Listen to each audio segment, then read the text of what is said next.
बिस्मिल्लाहिर्रहमानिर्रहीम बिस्मिल्लाहिर्रहमानिर्रहीम वअब्दुल्लाह वला तुशरिकू बिही शैअन वबिल वालिदैनि इहसानन वबिदिल क़ुरबा वल यतामा वल मसाकीन वल जारि दिल क़ुरबा वल जारिल जुनुबि वस्साहिबि बिल जंबि वब्निस सबील वमा मलकत अयमानुकुम इन्नल्लाहा ला युहिब्बु मन कान मुख्तालन फ़ख़ूरा। इस आयत के अंदर तक़रीबन अल्लाह तबारक व तआला ने 10 हुकूक़ को बयान फरमाया है। उसमें सबसे पहले अल्लाह तबारक व तआला ने अपना हक़ बयान किया था कि अल्लाह का हक़ बंदों पर, मखलूक पर यह है कि बंदे अल्लाह ही की इबादत करें, अल्लाह के साथ किसी को शरीक न करें।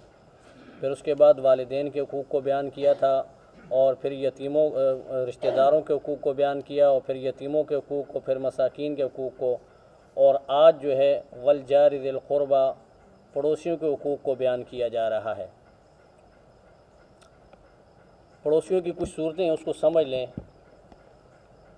पड़ोसियों की एक सूरत ये है कि पड़ोसी जो है वो रिश्तेदार भी हो, मुसलमान भी हो और पड़ोसी भी हो, तो उसके 3 हुकूक़ हैं। एक तो रिश्तेदारी का हक़ है, दूसरा पड़ोसी का हक़ है, तीसरा मुसलमान होने का हक़। वो मुसलमान भी है तो इसके 3 हुकूक़ हो जाएंगे। मुसलमान भी है और रिश्तेदार भी है और पड़ोसी भी है, तो इसके 3 हुकूक़ अदा करने होंगे। यानी मुसलमान का मुसलमान के ऊपर जो हक़ है वो भी अदा करना होगा, और पड़ोसी के जो हुकूक़ हैं उनको भी अदा करना होगा, और रिश्तेदारी के जो हुकूक़ हैं क़राबतदारी के उनको भी अदा करना होगा। पड़ोसी की दूसरी सूरत ये है कि वो पड़ोसी है लेकिन रिश्तेदार नहीं है, सिर्फ मुसलमान है, तो इसके 2 हक़ हैं, एक मुसलमान होने का हक़ और दूसरा पड़ोसी होने का हक़। पड़ोसी की तीसरी सूरत ये है कि वो गैर मुस्लिम है, तो इसकी एक सूरत है, 2 सूरतें हैं। एक सूरत ये है कि वो गैर मुस्लिम है लेकिन रिश्तेदार नहीं है, तो इसका भी सिर्फ एक ही हक़ है पड़ोसी का। अगर वो गैर मुस्लिम है और रिश्तेदार भी है तो इसके 2 हुकूक़ हो जाएंगे, यानी कि एक तो रिश्तेदारी का, दूसरा पड़ोसी होने का। और कुरान करीम के अंदर भी और अहादीस मुबारका के अंदर भी नबी रहमत सल्लल्लाहु अलैहि वसल्लम ने बड़ी ताकीद फरमाई है इस यानी कि पड़ोसी के हुकूक़ के मुतालिक। यहाँ तक कि अल्लाह के नबी सल्लल्लाहु अलैहि वसल्लम ने फरमाया कि अव्वलु खस्मैन यौमल क़ियामत जारान, के क़यामत के दिन सबसे पहले जो अल्लाह तबारक व तआला की अदालत के अंदर मुक़दमा पेश होगा वो 2 पड़ोसियों का होगा।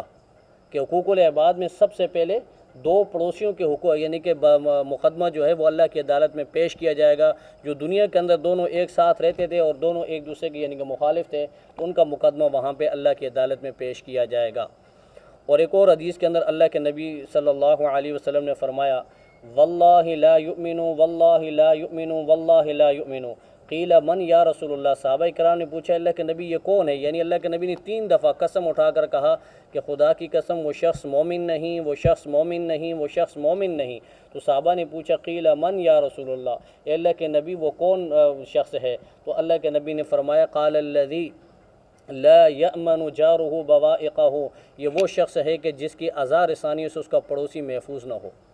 ठीक है, वो शख्स मोमिन नहीं है। अल्लाह के नबी ने उसके ईमान की यानी कि ईमान का इनकार कर दिया। और एक और हदीस के अंदर अल्लाह के नबी सल्लल्लाहु अलैहि वसल्लम ने फरमाया लैसल मुमिनु बिल्लज़ी यशबअु व जारुहु जाइउन बवाइक़हु। अल्लाह के नबी ने फरमाया कि एक शख्स है वो ख़ुद तो पेट भर कर खाना खाता है लेकिन जाइउ इला जंबी, उसका पड़ोसी जो है उसके बिल्कुल पहलू के अंदर मौजूद है, वो भूखा सो रहा हो, तो ये अल्लाह के नबी ने फरमाया ये शख्स भी मोमिन नहीं है। और एक हदीस के अंदर अल्लाह के नबी ने फरमाया, इतनी ताकीद फरमाई, कहा कि मा ज़ाला जिब्राइल यूसीनी बिलजार, कि मेरे पास जिब्राइल आए और मुझे ताकीद की बिलजारी पड़ोसियों के मुतालिक, इतनी ताकीद की कि हत्ता वननतु अन्नहु युवर्रिथुहु, कि मुझे गुमान हुआ कि शायद पड़ोसियों को अल्लाह तबारक व तआला विरासत में भी शरीक कर देंगे। यानी इतनी ताकीद फरमाई।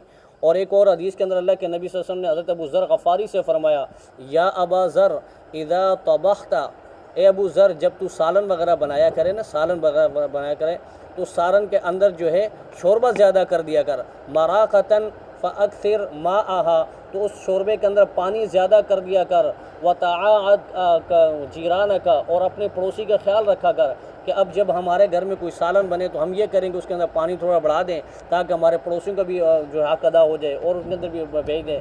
लेकिन आजकल जो है बिल्कुल तवज्जो नहीं दी जाती। उसकी एक बड़ी बीमारी ये है कि जब वसाइल की यानी कि वसअत हो जाती है तो बहुत सारी बीमारियाँ भी वसाइल साथ लेके आता है। अब एक मिसाल के तौर पे ये हुआ कि बिजली आई, बिजली के साथ फ्रिज वगैरह आ गए, तो अब ये होता है कि घर में कोई सालन बच भी गया तो गरीब को देने के बजाय, पड़ोस में देने के बजाय उसको डिफ्रेज़र में रख दिया जाता है कि जी कल इस्तेमाल करेंगे, परसों करेंगे। पुराने ज़माने में ये हुआ करता था कि जो सालन बना या जो कोई चीज़ बच गई तो उसको पड़ोस में दे दिया या किसी गरीब को दे दिया कि भाई अभी कल तक तो ये ख़राब हो जाएगा। अभी आजकल जो ये फ्रिज नहीं, यानी कि ये बुखल ले लिया कि बस फ्रिज कह दीजिए मेरे पेट में डाल दो, कल तक, परसों तक, तरसों तक, 3 दिन के बाद, 4 दिन के बाद ये आपको महफूज मिलेगा। तो अब यानी कि इस किस्म के हालात पैदा हो गए। तो भाई ये जो पड़ोसी के मसाइल हैं जी, इसके बारे में हमें खुसूसी तवज्जो देनी चाहिए। अब एक मिसाल के तौर पे बंदा जो है वो घर में बैठा वो तिलावत कर रहा है, वो इतनी ऊंची आवाज़ से जो है कारी अब्दुल बासित बनने की कोशिश कर रहा है कि जी इतनी ऊंची आवाज़ से तिलावत कर रहा है कि उसको पड़ोस में कोई बीमार है, कोई हार्ट का मरीज़ है या कोई और परेशानी में मुब्तला है या बच्चे हैं छोटे छोटे वो घबरा रहे हैं। तो ये इसको जब मना किया जाता है, ये कहते हैं भाई मैं कोई गाने थोड़े गा रहा हूँ, कुरान की तिलावत तो कर रहा हूँ। तो अल्लाह के नबी सल्लल्लाहु अलैहि वसल्लम एक मरतबा मस्जिद में तशरीफ़ लाए और मस्जिद के अंदर अबू बकर सिद्दीक़ रज़ी अल्लाह तआला अन्हु, हज़रत उमर रज़ी अल्लाह तआला अन्हु, ये दोनों हज़रात तशरीफ़ फरमा थे। हज़रत उमर रज़ी अल्लाह तआला अन्हु कुरान करीम ऊंची आवाज़ से पढ़ रहे थे और अबू बकर सिद्दीक़ बहुत ही धीमी आवाज़ से पढ़ रहे थे। तो अल्लाह के नबी हज़रत उमर के पास गए, कहा उमर मियाँ कुरान ऊँची क्यों पढ़ते हो? हज़रत उमर ने कहा कि अल्लाह के नबी, शैतान को भगाता हूँ और सोए हुआ को जगाता हूँ, जो सो रहे हैं उनको जगा रहा हूँ और शैतान को भगा रहा हूँ। तो कहा अच्छा, कहा कि अपनी आवाज़ को पस्त करो, हल्की करो। हज़रत अबू बकर के पास गए, कहा कि अबू बकर तुम इतना आस्ता क्यों पढ़ते हो? कहा कि अल्लाह के नबी, जिस ज़ात को सुनाना मकसूद है वो आस्ता भी सुनती है। ठीक है, तो अल्लाह के नबी ने फरमाया कि अबू बकर थोड़ी सी अपनी आवाज़ को ऊंचा करो। ठीक है, दोनों की तरबियत की। तो मतलब ये है कि कुरान भी आपने इतनी ऊंची आवाज़ से नहीं पढ़ना कि जिसकी वजह से आपके पड़ोसी को तकलीफ़ हो।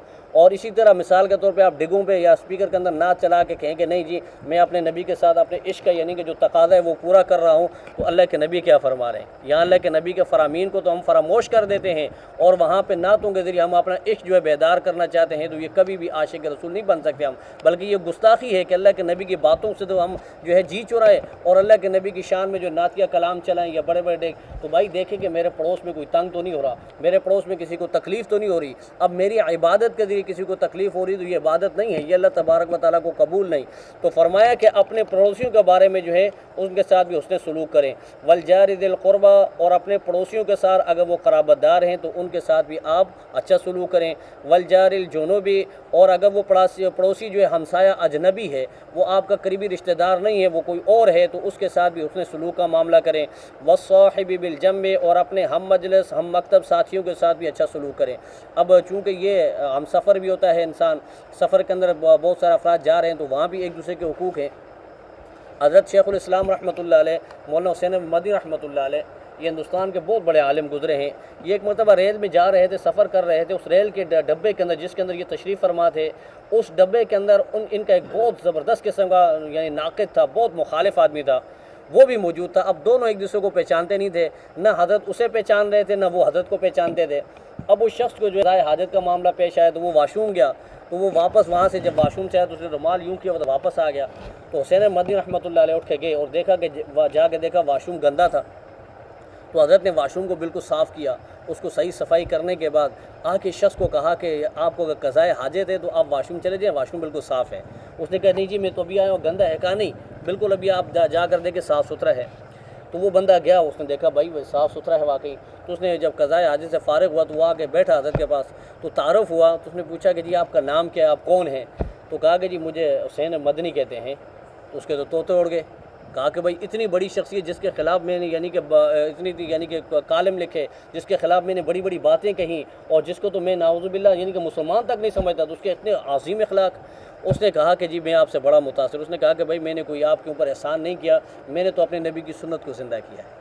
ठीक है कि आप मेरे चूँकि हम सफ़र साथी हैं और आपको तकलीफ़ ना हो तो इसलिए मैंने उसको साफ़ किया है, मैंने आप पे कोई एहसान नहीं किया। तो वो हज़रत के कदमों में गिर गया। तो ये हमारी ज़िम्मेदारियाँ हैं। अब जैसे हम मजलिस साथी होते हैं, अब हम एक मजलिस में बैठे हुए हैं तो हमारे एक दूसरे के ऊपर हुकूक हैं कि हमारी ज़बान से किसी को तकलीफ़ ना हो, हाथ से किसी को तकलीफ़ ना हो, और सफ़र में जा रहे हैं तो किसी को तकलीफ़ ना हो। इसी तरह हम मकतब साथी हैं, एक दूसरे का ख्याल रखें, और काम अगर फैक्ट्री में इकट्ठे कर रहे हैं तो एक दूसरे का ख्याल रखा जाए। तो ये मुसलमानों के एक दूसरे के ऊपर हुकूक हैं। और मैंने ये पहले भी अर्ज़ किया था कि इस्लाम जो है ये हुकूक की कड़ियों से बंधा हुआ है। अब इन कड़ियों को अगर दरमियान से हटा देंगे तो इस्लाम की इमारत बरकरार नहीं रहेगी। ये हुकूक के साथ जो इस्लाम की इमारत अल्लाह तबारक व तआला ने यानी कि इसकी बुनियाद और इसकी इमारत तामीर है, तो इसलिए इन हुकूकों की जो है पासदारी करें। वब्न सबील, और मुसाफिर के भी आपके ऊपर हुकूक है। अब मुसाफिर जो घर से निकल गया, वो अगरचे बादशाह का बेटा है लेकिन वो मुसाफिर है। अब बादशाह का बेटा था लेकिन हालात ये बने कि उसकी जेब कट गई या उसके पैसे नहीं है या कुछ और मसला उसके साथ आ गया, तो अब वो बेचारा यानी कि ज़ाहिर बात है आप लोगों का मोहताज हो गया, तो अब उसके साथ भी ताउन किया जाए और उसके साथ जितना भी आपसे हो सकता है माली ताउन करें, आप उसके साथ जितना भी आप हो सकता है अच्छे से अच्छा सलूक उसके साथ किया जाए। वमा मलकत ऐमानुकुम, और अपने महतेतों के साथ भी उसने सलूक का मामला करें। अब चूँकि पुराने ज़माने में जो है ग़ुलाम बांदियाँ वगैरह होती थी, लौंडियाँ होती थी, इस दौर में ये चीज़ तो नहीं है, लेकिन इस दौर में जो मुलाजिमीन हैं, जो हमारे मातहत काम करते हैं, उनके साथ भी हुस्न सलूक का मामला करना चाहिए। और जो चीज़ हम अपने लिए पसंद करें वो उनके लिए भी पसंद करें, जो चीज़ हम खुद खाएं वो उनको भी खिलाएं। ये अल्लाह के नबी ने ताकीद की। और आगे अल्लाह ने फरमाया कि ये याद रखो कि इन्नल्लाह ला युहिब्बु मन काना मुख्तालन फ़खूरा, अल्लाह तबारक व तआला बेजा फ़ख्र करने वाले और बड़ी बड़ी बातें करने वाले पसंद नहीं करता। कि जब बंदा बातें तो बड़ी बड़ी करे और हालात उसके ये हों कि उसके मुतालिक बहुत सारे लोगों के हुकूक उसके साथ मुतालिक हों, और उसने किसी का हक मारा हो, किसी का यानी पड़ोसी को सताया हो, किसी गरीब का हक मारा हो, मिस्कीन का उसके ऊपर हक हो, यतीमों को उसके ऊपर हक हो, और बातें वो बड़ी बड़ी करे, तो अल्लाह ने फरमाया ऐसे शख्स को अल्लाह तबारक व तआला पसंद नहीं करते। अल्लाह तबारक व तआला हम सबको अहले हुकूक के जो हक अदा करने की तौफीक अता फरमाए। अगर मुसलमान आज जो है पूरे कुरान पे अमल न भी करें, सिर्फ इसी एक आयत पर कुरान के अमल कर लें, तो अल्लाह तबारक व तआला हमारे पूरे निज़ाम को दुरुस्त कर दें। अब चूँकि ये इतनी जामे आयत है कि इसके अंदर अल्लाह तबारक व तआला ने तफसीली हुकूक को बयान कर दिया है, ठीक है। उसमें वालिदैन का हक आ गया, पड़ोसियों का, यतीमों का, मिस्कीनों का, ठीक है जनाब, हम मजलिस लोगों का, गरीबों का, हर किस्म के लोगों का हुकूक इसके अंदर अल्लाह ताला ने बयान कर दिए। अब चूँकि टाइम नहीं, वक्त नहीं होता है, इसकी अगर तशरीह की जाए तो उसकी बहुत लंबी तशरीहात हैं। तो अल्लाह तबारक व तआला हम सबको कुरान करीम पर अमल करने वाला बनाए। और ये आयत जो पढ़ी गई है इसकी तशरीह जो हुई, अल्लाह तबारक व तआला इसके अंदर जो भी हुकूक बयान हुए हैं, अल्लाह तबारक व तआला हम सबको हुकूक की पासदारी नसीब फरमाए। व आखिरु दअवाना अनिल हम्दुलिल्लाहि रब्बिल आलमीन। अल्लाहुम्मा सल्लि अला सय्यिदिना व मौलाना मुहम्मदिन व अला आलि सय्यिदिना व मौलाना मुहम्मदिन व बारिक व सल्लिम। रब्बना तक़ब्बल मिन्ना इन्नका अंतस समीउल अलीम व तुब अलैना इन्नका अंतत तव्वाबुर रहीम। व सल्लल्लाहु तआला अला खैरि खल्क़िही मुहम्मदिन व अला आलिहि व सह्बिहि अजमईन।